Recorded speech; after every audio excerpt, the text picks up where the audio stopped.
My name is Brittany, and at 28, I'd managed to build what most would consider a pretty good life for myself. After years of hard work, I had landed a position at one of the most prestigious companies in the city. The salary was excellent, and I had finally achieved one of my biggest dreams, buying my own apartment. It wasn't anything fancy, but it was mine, paid for with my own money, and that made it perfect.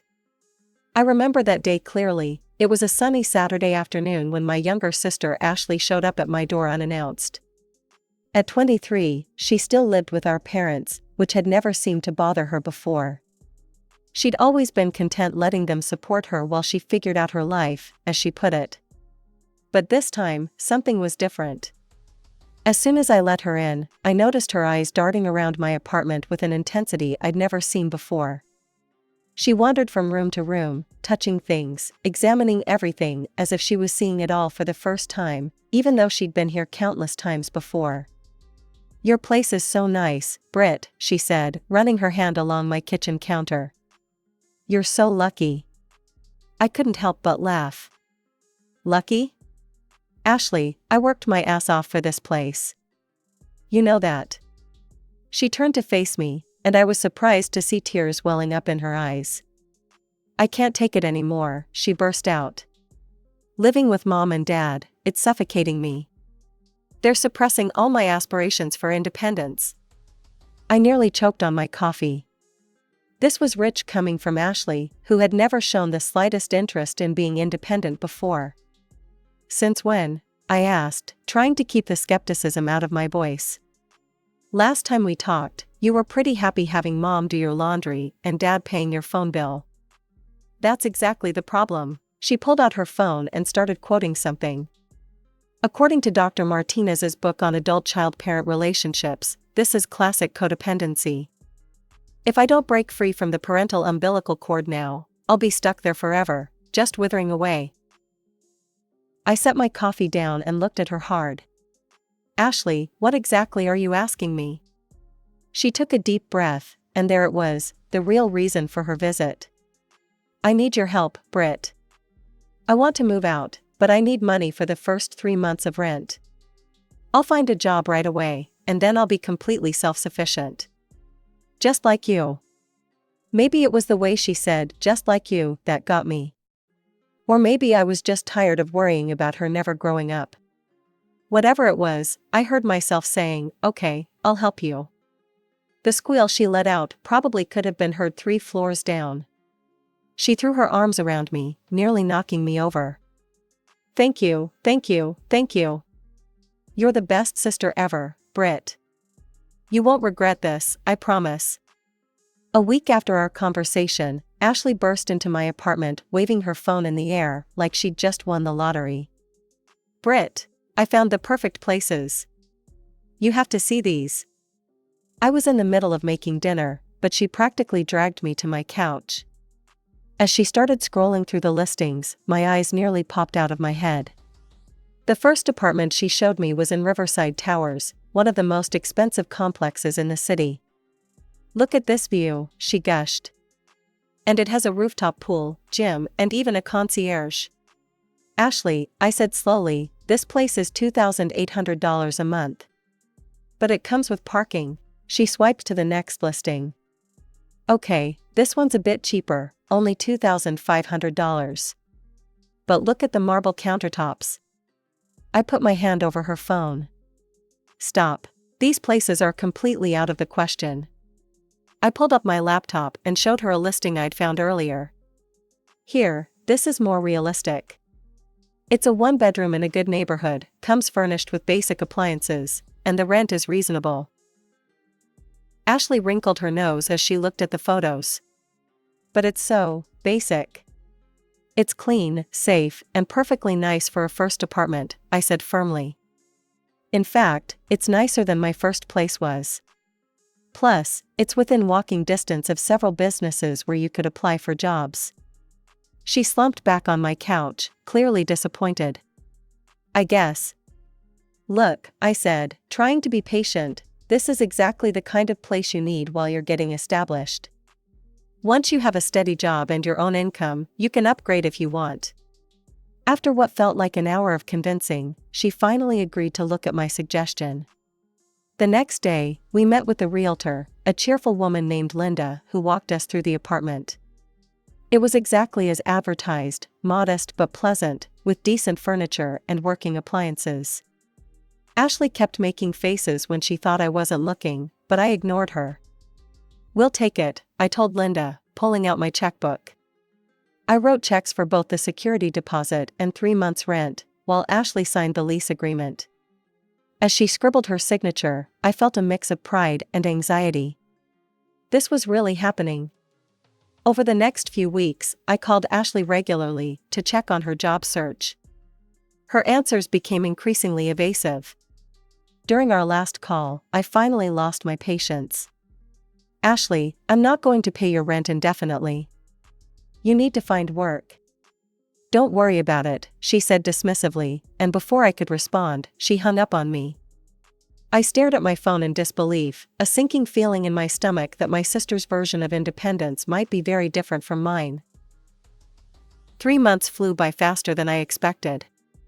I was knee-deep in a project at work when my phone buzzed. Ashley's name flashed across the screen, and for a moment, I hoped she was calling with good news about a job. I couldn't have been more wrong. "Hey, Britt," she said, her voice casual as if she was about to comment on the weather. "Just reminding you that the rent's due by the 15th. You'll need to transfer money for the next 3 months." I nearly dropped my coffee. "Ashley," I said, trying to keep my voice steady, "we had an agreement. You were supposed to get a job and start paying your own rent. That was the whole point of this, becoming independent, remember?" "Oh, come on," she interrupted, not even letting me finish. "I haven't found the right position yet, but I'm totally on my way to it. These things take time, you know?" "No, I don't know," I snapped. "You've had 3 months to find something, anything. You wanted independence so badly, remember? Well, independent people pay their own bills." She hung up with such force I could practically feel it through the phone. I sat back in my chair, heart pounding but feeling proud that I'd finally stood my ground. That feeling lasted exactly 15 minutes. My phone rang again, this time it was Mom. My stomach dropped before I even answered. "Brittany Marie Thompson." Mom's voice came through like a tornado. "How dare you refuse to help your sister?" She called me crying. "Mom, I've already paid for 3 months of rent. The whole point was for her to become independent." "Independent?" She cut me off. "She's your sister. Family helps family, that's what we do. You have a good job, a good salary. You can afford to help her." "But Mom, do you want her to end up homeless? Is that what you want?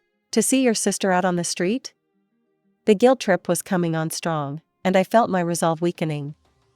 Mom kept going, her voice a mix of disappointment and accusation that she'd perfected over the years. The worst part was, I knew exactly what was happening. I knew I was being manipulated. But knowing didn't make it any easier to resist.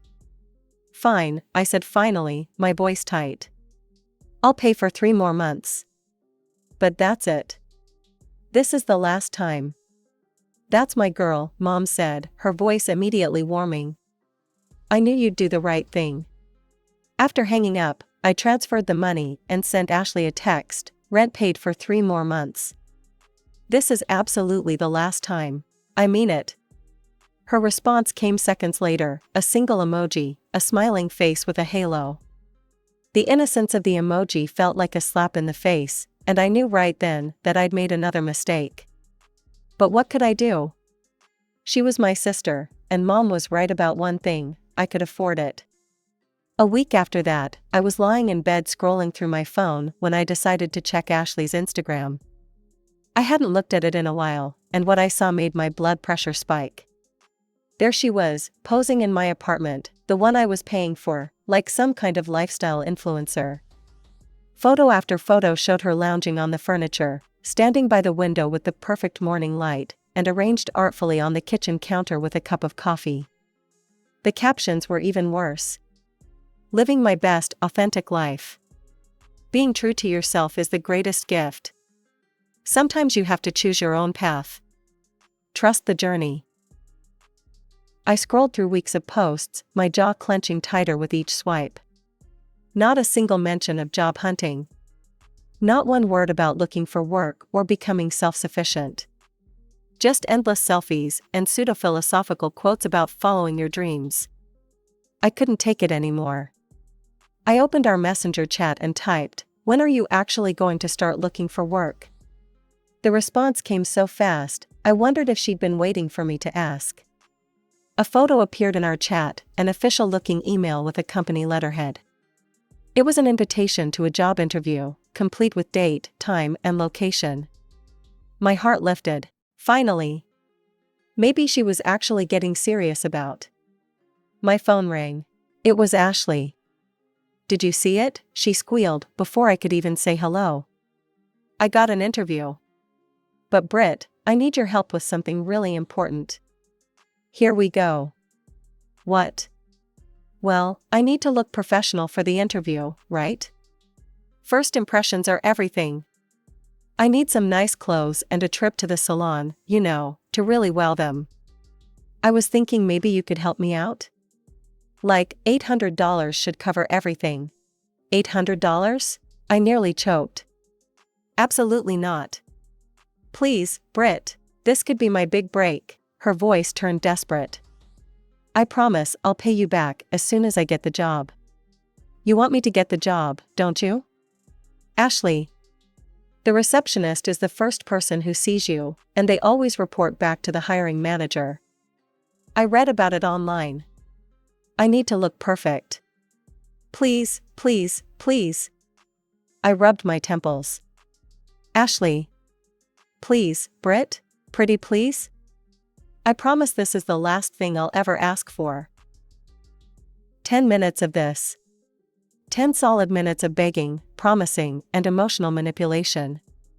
I knew what she was doing. I knew it, and yet. "Fine," I said through gritted teeth, pulling up my banking app. "But this is absolutely the last time." "You're the best sister ever," she squealed. "I love you so much." I transferred the money, hating myself a little as I did it. But maybe, just maybe, this would be the thing that finally got her on track. A few days later, I called Ashley during my lunch break. "Hey, how did the interview go?" I asked as soon as she picked up. There was a pause on the other end. "What interview?" My stomach dropped. "The interview you needed the $800 for? The one you showed me the invitation for?" "Oh, that." She gave a little laugh that made my skin crawl. "Yeah, about that. I went to check out the company, and honestly, Britt, it just wasn't for me. The position was super boring. Just data entry and filing, totally monotonous stuff. I'd die of boredom in a job like that. I need something more creative, The rage that had been building over months finally boiled over. "You're not in a position to be picky," I shouted into the phone. "You haven't worked a day in your life. And I'm not going to support you forever while you wait for your dream job to fall into your lap." "Oh," she cut me off quickly. "Sorry, Britt, I've got to go, waiting for a super important call. Talk later." The line went dead before I could say another word. I sat at my desk, shaking with anger, when something occurred to me. I pulled up Instagram and went to her profile. There, posted just hours ago, was my sister, not in any professional interview outfit, but in a sparkling party dress that probably cost every cent of the money I'd given her. The caption read, "Life is a party, dress like it." I tried calling her back immediately, but my calls went straight to voicemail. I tried texting, no response. By the time I left work that evening, I'd worked myself into such a state that instead of heading home, I drove straight to her apartment.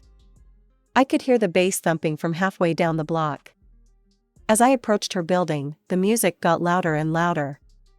By the time I reached her floor, it was obvious she was having a full-blown party, on a Wednesday night, no less. I still had the spare key from when I'd helped her move in. My hand shook as I fitted it into the lock. The door opened silently, the music so loud it drowned out any sound I might have made. The scene that greeted me was like something out of a college movie. There had to be at least 20 people crammed into the small apartment. Drinks everywhere, music blaring, people dancing. And there, in the middle of it all, was my sister, wearing that expensive dress I'd paid for, dancing like she didn't have a care in the world. I was about to storm across the room and confront Ashley when suddenly the music cut off. In the momentary silence, I heard my sister's voice, loud and clear. "You guys want to know the best part?" Ashley was saying, her words slightly slurred. "My sister, my rich, successful sister Brittany, she pays for all of this." She gestured grandly around the apartment, nearly spilling her drink. My feet felt frozen to the floor as I listened. "She actually gave me $800 for interview clothes." Ashley made air quotes with her fingers. "Can you believe how stupid she is? I mean, look at this dress. Much better than some boring office suit, right?" More laughter. I recognized some of the faces in the crowd, people I'd met before, people who knew me. "And get this," Ashley continued, clearly enjoying her audience, "she actually thinks I'm going to get a job.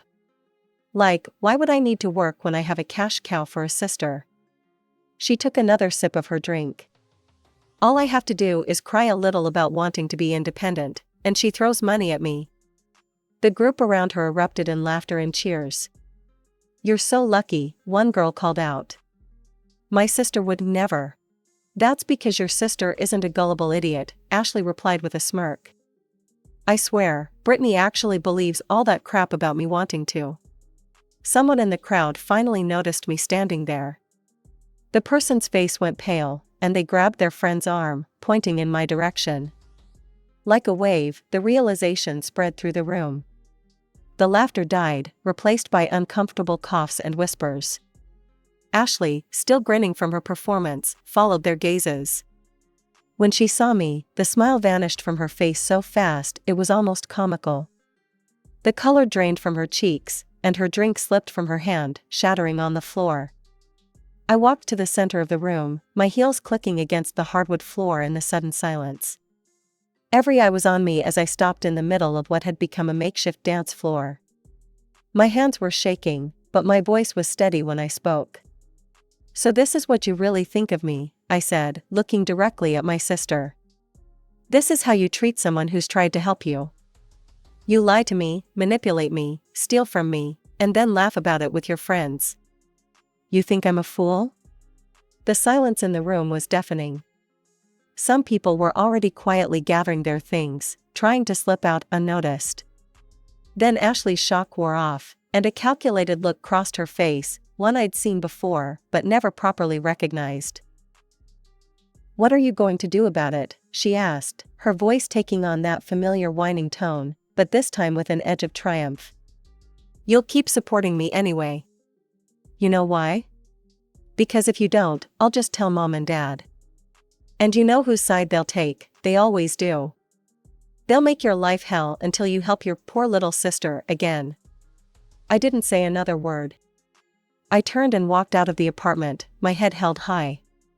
As I reached the elevator, I heard the music start up again behind me, the bass thumping through the walls as if nothing had happened. The weeks that followed were quiet. My sister didn't call, and surprisingly, neither did my parents. The silence should have been peaceful, but instead, it felt like the calm before a storm. I knew it was only a matter of time before the other shoe dropped. 3 months of silence ended with a ping from my phone. A message from Ashley popped up on my screen, "Rent's due for the next quarter. Need money for food and clothes too. Send it ASAP." The audacity was breathtaking. After everything that had happened, she was still treating me like her personal ATM. I typed back a simple response, "No, I'm not paying anything else for you. Ever." My phone immediately started buzzing with incoming calls from Ashley. I watched it ring out again and again, feeling a strange sense of calm as I ignored each attempt. Then Mom's name flashed across my screen. "Brittany," she said as soon as I picked up, her voice stern. "We need to have a serious conversation. Come to the house tomorrow after work." The next evening, I pulled into my parents' driveway with a knot in my stomach. As soon as I walked through the door, I knew I'd walked into an ambush. Ashley was sitting on the couch, wearing no makeup, her hair pulled back messily, looking every bit the part of the suffering victim. Mom and Dad sat on either side of her like guards. I barely had time to close the door before Dad started in on me.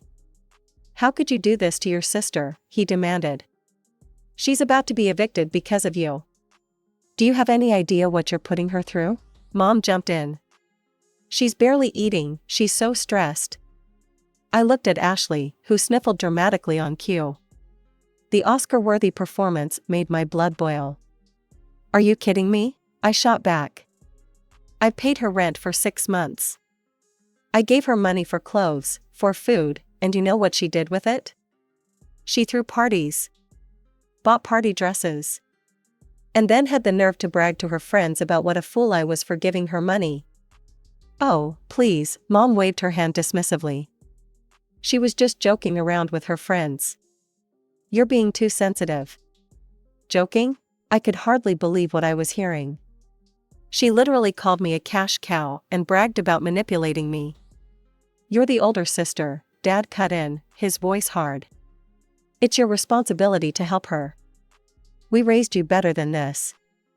"My responsibility?" I repeated incredulously.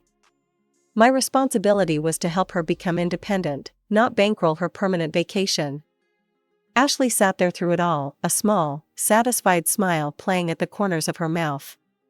She thought she had me cornered. She thought I would cave, just like every other time.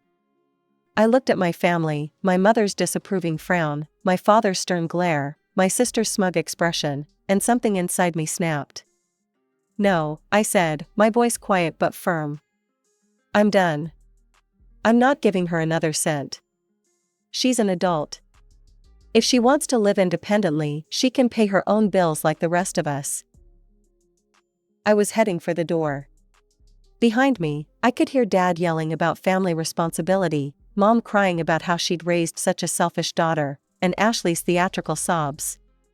I got in my car and drove home, my phone buzzing constantly with calls and messages. I turned it off without looking at any of them.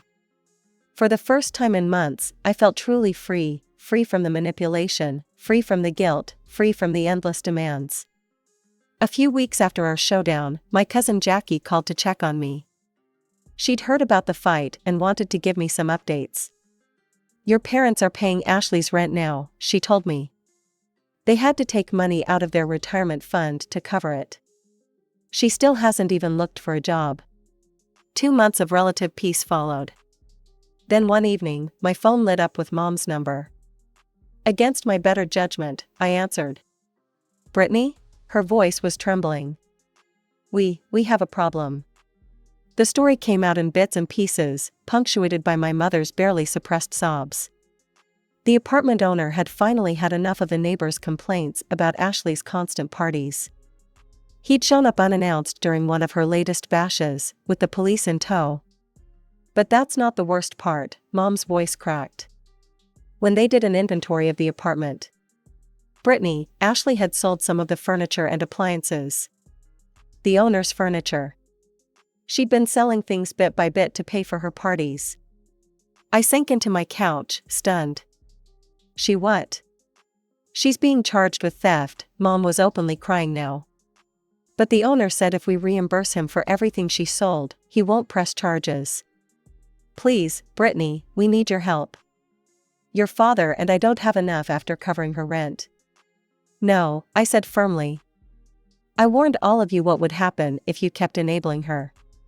This is the result of how you raised her, making excuses for everything she does, never letting her face consequences. How can you be so heartless?" Mom's voice rose. "She made some mistakes, but she's family. Think about what this would do to her future. Think about what it would do to this family." "I am thinking about her future," I replied. "Maybe facing real consequences is exactly what she needs. Please, Brittany," she tried one last time, her voice thick with tears. "If you ever loved your sister." "Goodbye, Mom." I hung up. A week later, Jackie called again. "Thought you'd want to know," she said. "Your parents cashed out what was left of their retirement fund to pay off the apartment owner. They had to pay for all the missing furniture, plus a huge penalty to break the lease early. Ashley's been kicked out, obviously." "Where is she now?" "Back in your parents' house. Still not working, still posting on Instagram about living her truth or whatever." Jackie paused. "Your parents are telling everyone you abandoned the family in their time of need." "That was 6 months ago. Ashley still lives with our parents, still doesn't work, and still posts inspirational quotes about weathering life storms. Mom and Dad had to postpone their retirement, but they haven't learned their lesson. They're still supporting her, still making excuses. As for me, I haven't spoken to any of them since that last phone call. Sometimes I see posts from extended family members about holiday gatherings I'm not invited to anymore. I hear through Jackie about the stories they tell, painting me as the villainous older sister who abandoned her family. But here's the thing, sometimes being the bad guy means you're the only one brave enough to stop the madness. Sometimes love means letting people face the consequences of their actions.